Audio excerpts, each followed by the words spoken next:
Welcome to Mallu culer. First of all പറയാനുള്ളത്, Newcastle fans ആണെങ്കിലും players ആണെങ്കിലും ആരാണെങ്കിലും ഈ ഒരു മാച്ചിൽ യമാൽ ഇല്ലാത്തതിന് പടച്ചവൻ്റെ അടുത്ത് നന്ദി പറയാം.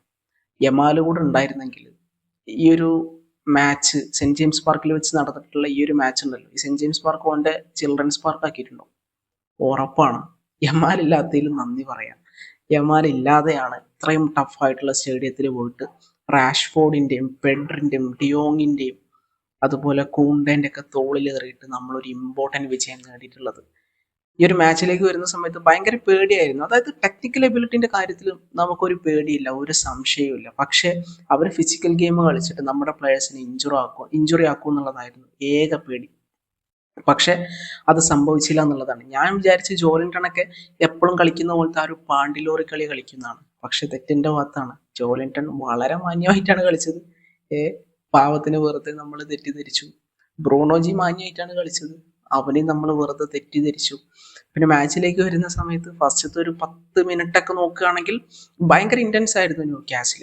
അവർക്ക് കിട്ടുന്ന ത്രോയും അവർ വിൻ ചെയ്യുന്ന ഡ്യുവലും ഒക്കെ ഒരു ഗോള് പോലെയാണ് പ്ലെയേഴ്സ് ആണെങ്കിലും ഫാൻസ് ആണെങ്കിലും സെലിബ്രേറ്റ് ചെയ്തിട്ടുണ്ടായിരുന്നത്. പക്ഷേ പിന്നെ നമ്മൾ പതുക്കെ പതുക്കെ കളിയിലേക്ക് പിടിമുറുക്കി എന്നുള്ളതാണ്. അവരുടെ മിഡ്ഫീൽഡ്, അവരുടെ ഏറ്റവും വലിയ സ്ട്രെങ്ത് ആണ് മിഡ്ഫീൽഡ്. അതിനെ നമ്മൾ കളിയിൽ നിന്ന് അങ്ങോട്ട് റേസ് ചെയ്ത് കളഞ്ഞു. ഇപ്പോൾ പെഡ്രി ആണെങ്കിലും ഡിയോങ് ആണെങ്കിലും, എസ്പെഷ്യലി ഡിയോങ് കളി കൺട്രോൾ ചെയ്യുന്നത് കാണാൻ എന്താ രസം. ഇപ്പോൾ പ്രസ് ചെയ്യുന്ന ആൾക്കൊരു വില കൊടുക്കുക. ഈ ഡിയോങ് ഒന്നും പ്രസ് ചെയ്യുന്ന ആൾക്കൊരു വില കൊടുക്കുന്നില്ല. ജോലിൻടണോ ആരൊക്കെ വന്നിട്ട് ഡിയോങ്ങിനെ ഇങ്ങനെ ബോളിന് വേണ്ടി പിന്നിന്ന് തോണ്ടുന്നത്. ഡിയോങ്ങിന് എന്ത് ജോലിൻടൺ, ഡിയോങ് നിൽക്കുന്നത് ഓനക്ക് കൊടുക്കേണ്ട പോലെ പാസ് കൊടുക്കുന്നു. എന്താ ഇത്? മറ്റേ ഡയലോഗാണ് ഈ പെഡ്രിയും ഡിയോങ് ഒക്കെ നിന്നിട്ട് ഡിയോങ്ങിനോട് ചോദിക്കുന്നത്, ഒരു 10 ആളെ കൂടെ വിടുന്നു പ്രസ് ചെയ്യാൻ, എത്ര ആള് പ്രസ് ചെയ്ത് കഴിഞ്ഞാലും ഞങ്ങൾ ഇങ്ങനെ മരം പോലെ നിൽക്കുന്നു ഉള്ള ഒരു സ്റ്റേറ്റ്മെന്റ് ആണ് അവർ കൊടുത്തിട്ടുള്ളത്. ഒരു രക്ഷയില്ല. നമ്മുടെ മിഡ്ഫീൽഡിന്റെ ക്വാളിറ്റി, ഞാൻ ആ പ്രിവ്യൂലും പറഞ്ഞതാണ്. നമ്മുടെ ആ ഒരു ഡിഫൻസ് പ്രോപ്പറായി വർക്കൗട്ട് ചെയ്തിട്ട് അവരുടെ ഫസ്റ്റ് ലൈൻ ഓഫ് പ്രസിനെ ബീറ്റ് ചെയ്ത് കഴിഞ്ഞാൽ നമ്മുടെ മിഡ്ഫീൽഡ് കളി ഡോമിനേറ്റ് ചെയ്യും. അത് 100% നടന്നു. അത് തന്നെയാണ് സംഭവിച്ചിട്ടുള്ളത്. നമ്മൾ മിഡ്ഫീൽഡിനെ കുറിച്ച് പറയുമ്പോൾ അതേ ക്രെഡിറ്റ് നമ്മളെ ഡിഫൻസിന് കൊടുക്കണം. എന്ത് സൂപ്പർ ഡിഫൻസ് ആയിരുന്നു. കുബാർസി ആൻഡ് അറൗഹോണ് സ്റ്റാർട്ട് ചെയ്തത്. സെറ്റ് കളിയാണ് അവർ കളിച്ചത്. എസ്പെഷ്യലി അറൗഹോന്റെ കേസൊക്കെ പറയുന്ന സമയത്ത് ഫിസിക്കലി അവരെ എങ്ങനെ മുട്ടി നിൽക്കണോ അതുപോലെ നിന്നിട്ടുണ്ട്. ഓൺ ദ ബോൾ ആളൊരു മിസ്റ്റേക്കും വരുത്തിയിട്ടില്ല. എനിക്ക് ആള് മിസ്റ്റേക്ക് വരുത്തുന്നത് നല്ല പേടി ഉണ്ടായിരുന്നു. പക്ഷെ വളരെ നീറ്റായിട്ടുള്ള ഒരു പെർഫോമൻസ് ആണ് ആള് ഡെലിവർ ചെയ്തത്. ഇപ്പൊ ഫസ്റ്റ് ഹാഫിലൊക്കെ തന്നെ കുറച്ച് ക്രൂഷ്യൽ ഇന്റർസെപ്ഷൻ ഒക്കെ ബോക്സിന്റെ ഉള്ളിൽ നിന്ന് കുബാർസിന്റെ സൈഡിൽ നിന്ന് വരുന്നുണ്ട്. കുബാർസിയും നീറ്റായിട്ടാണ് കളിച്ചത്. പിന്നെ ജെറാർഡ് മാർട്ടിൻ അടിപൊളിയായിട്ട് കളിച്ചു. ലെഫ്റ്റ് ബാക്കിൽ വരുമ്പോൾ നമുക്ക് സംശയം ഉണ്ടായിരുന്നു. കാരണം എലങ്കയൊക്കെയാണ് അപ്പുറത്തുള്ളത്. എലങ്ക പോയി കഴിഞ്ഞാൽ മർഫി വരും. പക്ഷെ ഇതിനൊക്കെ നന്നായിട്ട് മാർട്ടി ഹാൻഡിൽ ചെയ്തു. തുടക്കത്തിൽ കുറച്ച് പതറിപ്പോയെങ്കിലും പിന്നീട് അങ്ങോട്ട് ആള് നൈസായിട്ട് കളിക്കുന്നുണ്ട്, മിസ്റ്റേക്ക് വരുത്തുന്നില്ല. നിങ്ങളൊന്ന് മാച്ച് ഒന്ന് റിവൈൻഡ് ചെയ്തു നോക്കി, എത്ര ഡേഞ്ചറസ് സിറ്റുവേഷൻ ആണ് അവര് മാർട്ടിന്റെ സൈഡിലൂടെ ക്രിയേറ്റ് ചെയ്തത്. ഒരുപാടൊന്നുമില്ല, നമ്മൾ വിചാരിച്ച അത്ര ഒന്നുമില്ല. സോ മാർട്ടിൻ നീറ്റായിട്ട് കളിച്ചിട്ടുണ്ട്. മാർട്ടിയിലുള്ള ആ ഒരു ഇമ്പ്രൂവ്മെന്റിനെ നമ്മൾ കാര്യമായിട്ട് അപ്രീഷിയേറ്റ് ചെയ്യണം. കഴിഞ്ഞ സീസണിൽ ആ ഒരു ഇന്റർ മാച്ചിലൊക്കെ, എസ്പെഷ്യലി ഫസ്റ്റ് ലെഗിൽ ഒക്കെ ലെഫ്റ്റ് ബാക്ക് ആയിട്ട് കളിക്കുമ്പോൾ എങ്ങനത്തെ നിലവാരത്തിലാണ് കളിച്ചത്. അത് കഴിഞ്ഞിട്ട് ഈ ഒരു മാച്ചിലേക്ക് വരുമ്പോൾ നോക്കിക്കേ, എന്തൊരു ഇമ്പ്രൂവ്മെന്റ് ആണ്, മാസീവ് ഇമ്പ്രൂവ്മെന്റ്. സോ മാർട്ടിക്ക് നല്ല ക്രെഡിറ്റ് കൊടുക്കണം. Kounde man of the match level performance. ബാൺസിനാണെങ്കിലും ഒക്കെ തന്നെ കളിയിൽ നിന്നാണ്ട് മായ്ച്ചു കളഞ്ഞ് കിഡിലൻ അസിസ്റ്റ് ആണ് റാഷ്ഫോർഡിന് ആള് കൊടുത്തിട്ടുണ്ടായിരുന്നത്. നമ്മുടെ ഡിഫൻസ് സെറ്റായിരുന്നു. പിന്നെ ജോൻ ഗാർഷ്യ, അങ്ങനെ നമുക്കൊരു പ്രോപ്പർ ബിഗ് ഗെയിം പ്ലെയറെ കിട്ടി. ഇത് നമ്മൾ മറ്റേ പ്രിവ്യൂ പറയുന്ന സമയത്ത് ലൈവിൽ പറഞ്ഞതാണ് ഗെയിം ചേഞ്ചർ ആരായിരിക്കുന്നത്. ജോൻ ഗാർഷ്യ നടത്തിയ സേവുകൾ ഒരു രക്ഷയില്ല. ഫസ്റ്റ് ഹാഫില് ഒരു മൊമെന്റിൽ എലങ്കന്റെ ഒരു brilliant run offside trap break ചെയ്തുകൊണ്ട് നമ്മുടെ ഡിഫൻസിലേക്ക് ഇരച്ച് കയറുന്നുണ്ട്. ഫൈനലി ആ ഒരു ബോൾ എലങ്ക ബ്യൂട്ടിഫുൾ ആയിട്ട് ബാൺസിന് കൊടുക്കുന്നു. പക്ഷെ ബാൺസിന്റെ ഷോട്ട് ഗാർഷ്യ സേവ് ചെയ്യുന്നു. അതൊക്കെ ക്രൂഷ്യൽ സേവുകളാണ്. ആ ഒരു ഫസ്റ്റ് ആ ഒരു അരമണിക്കൂറിൽ നമ്മളൊരു ഗോൾ കൺസീഡ് ചെയ്ത് കഴിഞ്ഞാൽ പണിപ്പാളും. മനസ്സിലായോ? അപ്പം അതിനൊക്കെ നമ്മൾ സേവ് ചെയ്ത് മനുഷ്യൻ എന്ന് പറയുന്നത് ജോൻ ഗാർഷ്യയാണ്. ബ്രില്യൻ പെർഫോമൻസ്, ഡിഫൻസ് ആണെങ്കിലും മിഡ്ഫീൽഡ് ആണെങ്കിലും. എനിക്കത് ഫെർമി മോശമായിരുന്നു. ലെവൻഡോസ്കി മോശമായിരുന്നു. റാഫീഞ്ഞ മോശമായിരുന്നു. ഇവരൊക്കെ മോശമായിട്ടാണ് കളിച്ചത്.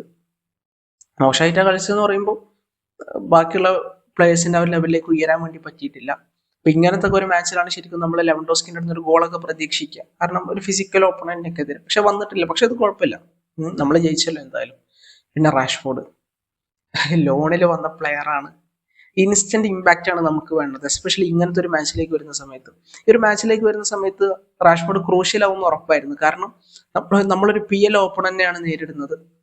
അപ്പോൾ ന്യൂകാസിലിനെതിരെ നല്ല റെക്കോർഡുള്ള ഒരു പ്ലെയറാണ് റാഷ്ഫോർഡ്. അപ്പോൾ ഇങ്ങനത്തെ വേദികളിൽ റാഷ്ഫോർഡ് ഷൈൻ ചെയ്യുക എന്നുള്ളത് റാഷ്ഫോർഡിനെ സംബന്ധിച്ചിടത്തോളം, ബാസിനെ സംബന്ധിച്ചിടത്തോളം ഇമ്പോർട്ടൻ്റ് ആണ്. അത് കൃത്യമായിട്ട് റാഷ്ഫോർഡ് ചെയ്തു. ഗ്രേറ്റ് പെർഫോമൻസ് ആണ് ഡെലിവർ ചെയ്തത്. ഫസ്റ്റ് ഹാഫിലെ റാഷ്ഫോർഡിന്റെ പെർഫോമൻസ് എടുക്കുകയാണെങ്കിൽ തരക്കേടില്ലാതെ ത്രെറ്റ് കൊടുത്ത റാഷ്ഫോർഡാണ്. പക്ഷെ പലപ്പോഴും ഇപ്പോൾ ഒരു ഫോർവേഡ് പാസിനുള്ള ഓപ്ഷൻ ഉള്ളപ്പോൾ ആളെന്തൊരു കോൺഫിഡൻസിന്റെ ഒരു പ്രശ്നം കാരണം അത് ബാക്ക്വേർഡ് പാസ് കൊടുക്കുന്നു, അല്ലെങ്കിൽ ഒട്ടും റിസ്ക് എടുക്കാൻ വേണ്ടി തയ്യാറാവുന്നില്ല, അല്ലെങ്കിൽ മുന്നോട്ട് റൺ ചെയ്യാൻ സ്പേസ് ഉള്ളപ്പോൾ ആൾ റൺ ചെയ്യുന്നില്ല, കളി സ്ലോ ആക്കുന്നു.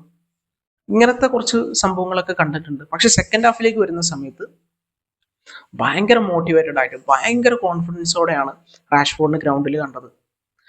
ആള് ഫസ്റ്റ് കൂണ്ടന്റെ ക്രോസ് എന്ന് ആ ഒരു ഹെഡർ ഗോള് നേടി, പിന്നെ അടിച്ച ഗോളൊക്കെ ഏതാ ഗോള്, അങ്ങോട്ട് ബോൾ തട്ടി അങ്ങോട്ട് പോകുന്നു, പൊട്ടിക്കുന്നു സാധനം. അതൊന്നും സേവ് ചെയ്യാൻ വേണ്ടി പറ്റൂല, ബാറ തട്ടി ഉള്ളിൽ കയറി. നൈസ് പെർഫോമൻസ് സെക്കൻഡ് ഹാഫിൽ റാഷ്ഫോർഡ് കൊടുത്തിട്ടുണ്ട്. റാഷ്ഫോർഡ് പിന്നെ കോൺഫിഡൻസ് കയറിയതിന് ശേഷം എന്ത് റണ്ണ് നടത്തുന്നു, ബോക്സിൽ കയറുന്നു, അവരുടെ ഡിഫൻസ് ഒക്കെ ആടിയൊലയുന്നു. Nice performance man, nice performance. പിന്നെ അപ്പൊ അവരുടെ സൈഡിലേക്ക് നോക്കുകയാണെങ്കിൽ അവരെ നമ്മൾ അങ്ങോട്ട് ഉറക്കി കളഞ്ഞു. സെന്റ് ജെയിംസ് പാർക്ക് നമ്മൾ അങ്ങോട്ട് ഉറക്കി കളഞ്ഞു, സൈലന്റ് ആക്കി കളഞ്ഞു എന്ന് പറയാം. ഞാൻ പോലും ഈ ഒരു ലെവൽ ഓഫ് പെർഫോമൻസ് വിചാരിച്ചിട്ടില്ല. ഞാൻ ഒരു 1 ഗോൾ മാർജിന് വിക്ടറി പ്രതീക്ഷിച്ചിട്ടുണ്ടായിരുന്നു. പക്ഷെ നമ്മൾ നൈസായിട്ട് മാച്ച് ഹാൻഡിൽ ചെയ്തു. അധികം ത്രെറ്റ് ഒന്നും വരാതെ. പിന്നെ അവസാനം ഒരു ഗോൾ നേടി. ആ ഒരു ഗോളൊക്കെ അവർ സെന്റ് ജെയിംസ് പാർക്കിൽ അടിക്കും, അതങ്ങനെയാണ്. പക്ഷെ ഡ്രോയിലേക്കൊന്നും പോയില്ല. നമ്മൾ നിക്ക് ബോൾട്ട്മേർഡിനെ ആണെങ്കിലും ഇപ്പൊ ബാൻസിനെ ആണെങ്കിലും ഗോർഡനൊക്കെ ആണെങ്കിൽ തന്നെ നമ്മൾ നന്നായിട്ട് ഡിഫെൻഡ് ചെയ്തു. ഗോൾ കീപ്പർ പെർഫോമൻസ് നമ്മുടെ സൈഡിൽ നിന്ന് എടുത്ത് പറയണം. നൈസായിട്ടാണ് ഈ ഒരു മാച്ച് നമ്മുടെ ഹാൻസി ഫ്ലിക്ക് ഹാൻഡിൽ ചെയ്തിട്ടുള്ളത്. റിയലി വെൽ മാനേജ്ഡ് മാച്ചാണ്. കൃത്യസമയത്ത് നമ്മൾ ക്രിസ്ത്യൻസിനെ കൊണ്ടുവന്നു, കൃത്യസമയത്ത് തന്നെ ഓൽമോനെ കൊണ്ടുവന്നു. അവർ ഗോൾ അടിക്കാനൊന്ന് പുഷ് ചെയ്യുന്ന സമയത്ത് നമ്മൾ ഓൽമോനെ കൊണ്ടുവന്നു.